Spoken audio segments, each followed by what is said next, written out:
It's the Butter Tart Bake Off.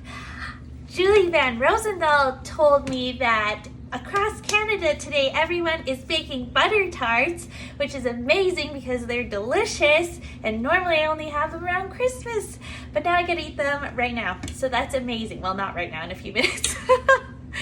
Via the video. So today we're gonna make butter tarts. Everyone has their own way of making them. Everyone has their favorites. I personally am team raisin, but you can definitely leave them out. But I love raisins, especially in this case because they like soak up all the sugar. So good. Well, the first thing we gotta do is make our pie dough. You can use any pie dough that you like. This is the one I like to do. So in here I've got 2 cups of flour. I'm gonna add half a teaspoon of salt and 1 teaspoon of sugar. Then I'm gonna add 3/4 of a cup of fat. I like to use a mixture of shortening and butter. You can definitely use all butter, you can use all shortening, you can use lard. I just find a little bit of shortening helps get a really nice flaky crust, and the butter adds all that delicious buttery flavor. So we're gonna dump that in here. You want really cold butter all chopped up, so half a cup of that. And then I've got 1/4 of a cup of shortening. And then we're just gonna pinch and rub it together with our fingers. And we wanna leave some pea-sized chunks of butter in here, but we're just gonna be pinching and rubbing until it looks like sand. So I'm just gonna keep working on that, get it all worked in. But again, you wanna leave some chunks of butter, and then we'll add in some cold water to that and make it into a dough. So I will get rubbing. You can also use a pastry cutter for this, but that's extra dishes to my world. So I'll see you in a minute. So we got all of our butter and shortening mixed in. You can see there's some still bigger pieces, and then the rest of the flour looks kind of sandy or like grainy almost. That's perfect. So now we're gonna add about 1/3 of a cup of cold water. It'll just kind of depend on your mix, how much butter you rubbed in, all that jazz. So you can, I'm gonna start with probably 1/4 of a cup. We'll see how it looks and then add a little more if it needs it. So you can just dump that in and then just stir it together. It might still look a bit crumbly, but when you grab it in your hand, it should kind of go into a ball. Sometimes hands are easier for this. Awesome, so that's looking pretty good. I'm gonna add just a touch more water to that. So about 1/3 a cup went into that. But again, just use your judgment. Some flours are more dry than others. Some butter doesn't get as much worked in.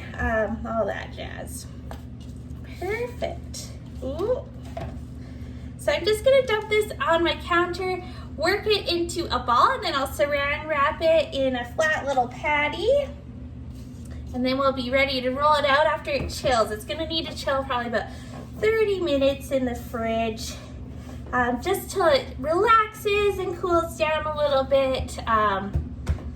And then we'll be able to roll it out and cut out tarts. Awesome, so that looks great. So I'm gonna saran wrap it, pop it in the fridge for half an hour or so. Our dough's all chilled out, so we're gonna roll it out. You just wanna roll it on a nicely floured surface. You can also flour both sides of your pie dough. And then you wanna roll it until it's about 1/4 of an inch thick. And I just like to roll it and then turn it and roll it that way. This just helps get your gluten strands going in different directions, and also helps from sticking on the table. So I'm gonna finish rolling that and then we'll put it into our pan. So our dough's all rolled out. It's a nice thin size, it's probably more like between 1/8 and 1/4 of an inch, a little bit thinner. And then I don't have a cookie cutter, so I'm just using this ring from a mason jar. And we just want to cut out circles. If you don't have that, you can even just cut it out with a knife in a circle shape. And then I have a muffin tin here, and I'm just going to take 1 circle squish it into here as gently as possible, and then press up using your thumbs to make sure that you press into that corner. So you make sure the corner is filled in and there's no air gap there, or else it's gonna bake down and it will shrink your tart or look like it shrinks from the top. So I'm gonna fill all these and then we'll chill it. So all of our tarts are cut out and put in here. This last one, I just had to piece together little bits that were left over of the dough and kind of squish them in together. Then I'm just gonna take a fork and dock them a few little pokes in the bottom. This will help with air bubbles. And then I'm gonna pop this into the freezer for 10 to 20 minutes while we get our filling ready. Since I am on Team Raisin for my butter tarts, I've got half a cup of raisins here, and I've just boiled some water in a kettle. I'm gonna pour enough in there to cover them, and then I'm just gonna let that sit until I need them. And then we'll drain off all the water. So it doesn't matter how much water you put in there.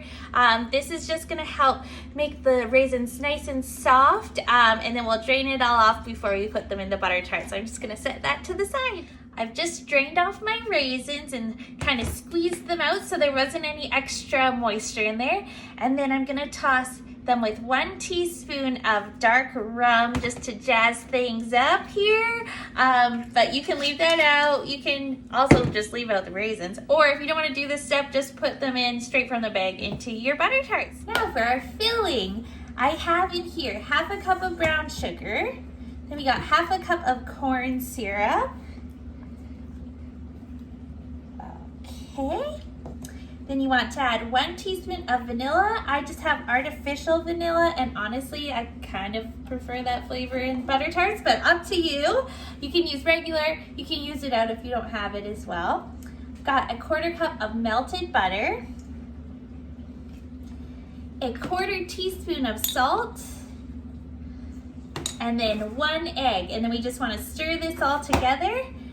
And then we are just waiting on our tarts. I'm preheating my oven to 375 degrees Fahrenheit. A little bit hotter than normal. It's just gonna help us bake that pie crust on the bottom. Awesome, so this just gets stirred together. No mixer required, except for these mixers.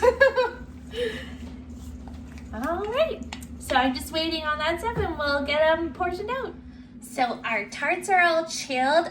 When you touch them out of the freezer, they should feel hard. We don't want them squishing around. This is gonna help us bake them nicely in the oven. And then what I like to do is, instead of mixing my raisins into my filling, I just take the raisins and put them into the bottom of each tart. This way, if some people in your house don't like raisins, you can just leave them out. And it's also a great way to make sure everyone gets a raisin if you're like me and you love them. So I'll just pop these and then we'll put the filling in. Now I've moved my filling into this little measuring cup because it has a spout, and I'm just gonna evenly pour it onto all of these butter tarts.